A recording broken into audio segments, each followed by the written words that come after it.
Really pull the contact. And then, good.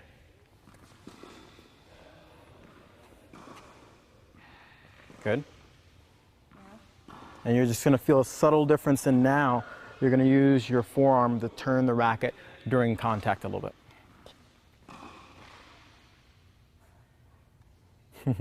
Good. Creating this motion. Hitting the ball a little bit flatter, not ball. I'm hitting the ball a little bit flatter, not ball. I'm hitting the ball a little bit flatter, not. He was a genius at takes. He was a genius at takes. He was a genius at. Third piece is my wrist. If you imagine my hand here as I'm making contact, if I take my fingertips and point them down to the ground, and then I want to flick those wrists upward like this. So as I'm coming into contact, I want to have my wrist flick upward. That's called the windshield wiper. It looks something like this when you're making a contact with the racket. It's going to naturally flip on over. It's the same way you would turn a doorknob to the left. Same motion there. So imagine this is a doorknob I have a hold of, and I'm going to turn that to the left. That's extreme. You know, we're talking about getting a lot of topspin on that ball, but that's how you're going to do it to get that to really kick up. So with those three pieces, arm coming up, contact out in front, and then we're going to have that wrist flick up to add that last little bit. The final piece here, and this is where I think everybody's going to feel the topspin, we're going to go all the way over to bevel number 5, which is at the bottom of the racket, way down here. Your hand is going to turn completely underneath the racket, and now your knuckle of your index finger is going to be completely on the bottom of the racket. There's going to be no other choice with this grip. How big of a screen you're viewing this on and what detail the video is, you'll notice possibly that the ball is rotating very aggressively forwards. I would ask Kirby at this point, all right, Kirby, continue to turn your racket, but I want all your shots that you hit to land halfway between the net and the service line, so the middle of the service box. So anything that lands deeper than that, she's pushing forward too much with her racket. We want the ball to just go straight up. Nice. There we go. So we're getting really exaggerated now. Of a circle, turning the racket head around, and her goal is to just strike the ball as the racket is coming up vertically, not push the ball forward at all. And as before, she'll just drop to herself, turn the racket around. Nice. Now what we're going to do as Kirby gets set up is she's going to start with her racket head up instead of starting with it down. Now the key here is from her starting position here, the head needs to drop before she goes up towards the ball, or else topspin's impossible. If she starts with the racket head up and it only falls to here, then she will not make topspin. Just won't happen, at least not at waist-high contact point. If the ball is way higher than this, then maybe it's possible, but from a standard... If you look at as you accelerate and the racket flips back, this puts a stretch on your forearm and, more importantly, shoulder muscles that are responsible for internally rotating your racket back over to create that spin. And that's why if you take at their forehand from 12 o'clock, which would be directly in front of them, to 6 o'clock, which would be directly behind them, you'll see that their racket tip is pointing somewhere between 3 o'clock and 5:30. So take a look at these players with the next gen forehand, like Jack Sock or Nick Kyrgios. And step 2 is all about achieving the dynamic, fluid flip of your racket during your acceleration. As players push the ground and rotate their hips, this propels their shoulders to rotate in, and it also propels them to an extended and radially deviated position. In other words, if you keep your hitting arm relaxed with the racket tip to the right side of your body and then rotate your body into the net, you're going to naturally achieve this fluid flip of your racket. Unfortunately, and then slowly when you're ready, just start to turn your hips in and feel the natural flip. We're not hitting the ball yet. Just bounce the ball, bounce, bounce, and you're going to turn your hips in to feel the natural flip. And finally, when you're comfortable, I want you to bounce the racket in your hand, drop the ball, turn your hips in, and feel that natural flip and acceleration of your racket head. All right, step number 3 is the roll, aka the windshield wiper motion. Once players reach the full flip of the racket, they're going to rotate their racket around in front of their body, creating the shape of a half circle through contact. And this dynamic flip and subsequent internal rotation of the racket is the key that top pros use to generate tons of spin without losing power. So one of the most common mistakes I see players, especially at the junior and club muscles, like your frontal deltoid, if you look at the top ATP forehands, you'll see that they're using more of a motion called internal shoulder rotation, which unlocks way bigger muscles like your pec major and your lats. So watch what happens when I place my hand further in front of my body so that I have this nice spacing at contact. Now watch what happens as I roll my hand can stay completely still, and simply by rotating my racket over from my shoulder and my forearm, I can drive the racket head up. And that's what you see top pros using to create that massive. So for this drill, I want you to start in the service box and start in your contact point and simply drop a ball and focus on feeling the top spin you get from internally rotating your shoulder and your forearm. So I want you to start in the service box from your contact point. And you don't need a ball yet. You're simply going to rotate your racket over without moving your hand. And what I want you to see is that your racket strings are continuing to face the net throughout your entire motion.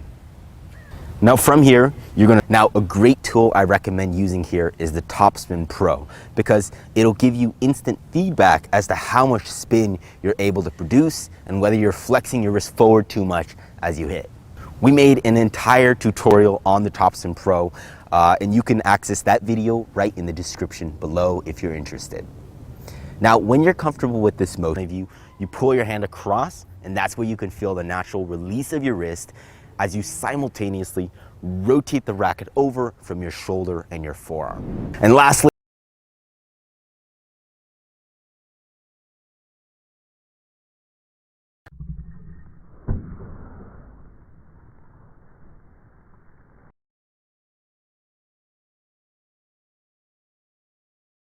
up the ball. And you can see there, the next thing we're talking about in regards to the heavy forehand is acceleration and the lag. We've got to have both, all right? So we know what acceleration is. It means speeding up. But what is the lag? What is this biomechanic that is so important to the heavy forehand? And so what the lag is, it's working through the kinetic chain. We know that the kinetic chain starts from the ground up. And as we're loaded through our forehand, as the racket starts to drop, I'm pushing through the ground here in an open stance. As my foot pushes through, my hip will fire, right? And you'll see this motion here with the racket, and that is the lag, all right? And from here, this is the racket entering the slot. When the butt, you've heard it, maybe you heard like that the butt cap is actually a little bit out of alignment. I'm not necessarily straight on. I go a little bit more back behind the hip. And this from the ground up is what's going to allow me to fire and really get that racket moving. But this mechanic, the lag, is really important. So get out there, practice it by firing through the legs and get the hip to lead. The next key ingredient that we're going to talk about with the heavy forehand is relaxing and controlling tension. So you can see Scott and I have our trusty Wilson Jr. rackets, indestructible, man, but we're going to throw these things. That's why we want them to be hardy. Don't throw your $200 racket out there. All right, but when we're talking about tension, if your top hit, getting plenty of spin to bring it down, so we know that he's getting plenty of top spin. And so here, Scott, even though he's an Eastern grip, he's just allowing the racket to work under the ball. It's a slightly lower position. You'll see all the pros right when they're about to hit, they load up a little bit and use their legs and the ground force to push up and create more acceleration. Now here's a quick tip, push up. So I'm pushing down and then pushing up. So once you get that down, you can just drop a ball and get used to pushing down and pushing up. And what you're going to notice is you're going to create more acceleration as you push up on your legs. And swing. And for you righties out there, finish with your butt cap pointing to the left fence. And flip that if you're left-handed. So this undoubtedly to you is going to feel exaggerated, and frequently. A lot of times it's exaggerated for us amateur players, but more than likely, you're not even close to that length of swing. And so practicing that exaggerated path will help you feel what it's like to elongate your swing, give yourself a longer runway, and make it easier for you to create more power. Racket, I'm a righty, so it's going to be in my right hand, and I keep it loose enough that I finish with the racket in my left hand. Okay, so I actually start with it in the right, and when I'm swinging through, I'm so loose that I'm letting the racket fly through the air to the left hand. Okay, the biggest thing is if you, Ian said, he's using his legs, just like Kevin said, and he's finishing the racket. They win by focusing their efforts on the first 4 points. This means getting much better at placement and being able to finish shots early. Introducing topspin. Topspin allows you to actually add shape to the ball, allowing players to open up angles, make down the line shots, and pick up low balls consistently. You'll see these players haunting everybody everywhere, especially below the 4.5 level. Question: how can you create both the topspin and the drive forehand? At the most basic level, the best players in the world create topspin by rapidly rotating their racket around their hand and arm through a motion called internal shoulder rotation and forearm pronation. And we talk really in depth about this in this video. Now, this motion is commonly taught as the windshield wiper motion, but what a lot of players and coaches neglect here is from the same internal rotation motion that you would with a straight arm, you'll start to notice that it's actually going to be contributing to getting your racket to go forward instead of upward. But whatever you go with, the fundamentals here are to develop your comfortable contact joint. The most basic level, the flat ball is created through the forward velocity of your racket head, which you can do by simply extending your arm forward through contact. Now, anatomically, this is executed by a motion called horizontal shoulder adduction. You could kind of think of this as a chest fly motion. So simply try this motion for yourself by raising your arm to your side and then bringing it in front of your body like this. And then as you do the same thing with the racket, bring it in front, and you'll find that you're in front of your body at contact. Now, along with this horizontal shoulder adduction, players like Kyrgios with a more bent arm hitting structure can actually flatten the shot out, like I said, with this internal rotation motion of the shoulder as well. So with this shot, along with horizontal shoulder adduction, you're going to slightly internally rotate the shoulder to crush the ball with that forward velocity of the racket. But to develop the proper fundamentals here, I generally recommend to start by extending your entire arm forward first. Now, depending on your forehand style, you might like to flatten more of your shots out or hit with that heavy topspin. And understanding which one you're more comfortable with is critical to identifying your true playing style. Now, one of the biggest factors here is your grip. So more extreme grips like the semi-western or full western is not only going to help to generate more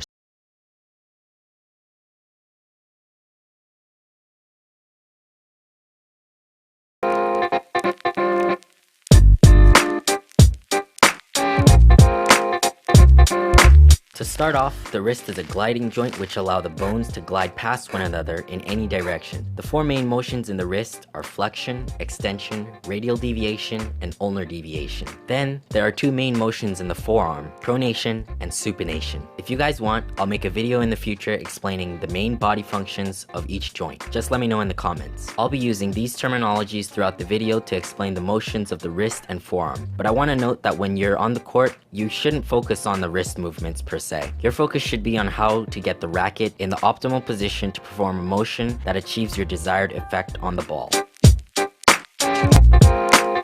When it comes to the wrist, the backswing is usually ignored and all the focus is on the lag and snap, or the windshield wiper motion. We're going to explain the wrist in the forward swing and the follow through too, but first, I feel like it's necessary to go over the right preparation. In the backswing phase of the forehand, there are two vital things to keep in mind for the wrist. Number one, the wrist is relaxed. This means that you have just enough grip tension required for you to keep your racket in your hand without actively manipulating the racket with your forearm muscles. If the wrist isn't relaxed at the start of the backswing, it most likely won't be relaxed in the later stages of the forehand. This will hinder your ability to achieve proper positions later in the swing, and hitting with a tense forearm over time can lead to overuse injury. Trust me, I've been there. Number two, the wrist must be in proper position. In the start of the forward swing, the wrist is supposed to act as a hinge and rotate backward as a result of the racket's centrifugal force combining with the hip and trunk rotation and the hand pulling forward. To do this, the wrist must be in proper position. Some coaches like to tell players to keep their racket tip above the hand as a checkpoint, but I feel that this might be too broad of a statement since on lower balls, the racket head and hand can reach the same level. So I prefer to focus on the positioning of the wrist instead. The wrist positioning at the end of your backswing should be the same position that it was in when you completed your unit turn. One key here is to use your non-hitting arm to keep the hitting arm wrist stable until it releases off the racket. During the start of the forward swing, the wrist will rotate and extend backward into the glorified wrist lag position. Again, the primary role of the wrist and forearm in the acceleration phase is to stay relaxed. Except here, the wrist will not remain static and there will be more or less extension, ulnar deviation, and supination in this phase. If the forearm is tense here, you will hinder your racket head acceleration and you might injure your forearm and wrist. Here's the step-by-step process of what gets the wrist and forearm to extend and rotate back passively. The forward swing is initiated by the hip and trunk rotation forward. Depending on the player, there can be some external shoulder rotation occurring in the hitting arm, and for most elite forehands, there will be horizontal adduction. Rick Macy refers to this motion as the hand pulling forward and to a degree away from the body. If your wrist is in proper position and you performed a proper ATP backswing where your hitting arm stays on the hitting arm side of your body and your forearm muscles are relaxed, the wrist should naturally rotate back due to the weight of your racket head. Just because the role of the forearm here is to simply relax doesn't make it easy. If you hit a traditional forehand with a firm wrist and are looking to switch, having a loose grip before contact will take work to retrain. If you have a problem like I did, I recommend that you start with an exaggeratedly loose arm without the ball and gradually increase in arm stability. Try not to let go of the racket though. Bad things can happen. Pretty bad things. Still when you're making a shot and not look up. Surely you've seen the pros do that. They keep a very still head and only look up after they've completed their follow through. And surely your coach has told you to keep a still head or watch the ball, don't move your head. And yet you find it very difficult to do. So what is stopping us from keeping our head down? And how can we learn to do that? Now, why is keeping your head still when you're making contact so important? Why do we have to do it? The main reason is that if we are approaching the ball with the racket and we've lined up for the ball, our brain has calculated a very exact path into the ball with our sweet spot. And as soon as we move our head away, we're also going to pull the shoulders away, and our shoulders are going to move the arm, and the arm is going to move the racket a bit, and we're not going to hit the ball in the middle anymore. My opponent wasn't wrong-footed. Target. Maybe you want to see where you want to play the ball. Maybe you don't want to watch your opponent, maybe you're fine with that, you've stretched your opponent, and now you've said, okay, now I want to hit that tip, that's still a good shot, your opponent can't attack you, and only sometimes you're going to miss a bit short, and your opponent can take advantage of that. And hitting big targets is not so difficult. So this brings me to the third mental reason, which is you don't trust your ability to hit a target without looking. And this is what practicing keeping your head down is all about. It's all about trusting your ability that you can hit your target without looking. Your head wants to go together with your body, that's very natural. And so when you play tennis, you need to rotate your shoulders and rotate your body, but not rotate your head, don't move your head. So that's physically not very comfortable. Train yourself to keep your head still, because that's not very natural. So the same goes for a two-handed backhand, when our body rotates when we're hitting the ball. And so our head wants to rotate too, it's very comfortable. Now keeping your head down is a bit uncomfortable, and it will get comfortable only when you make a lot of repetitions.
They can serve, jumped around and unloaded on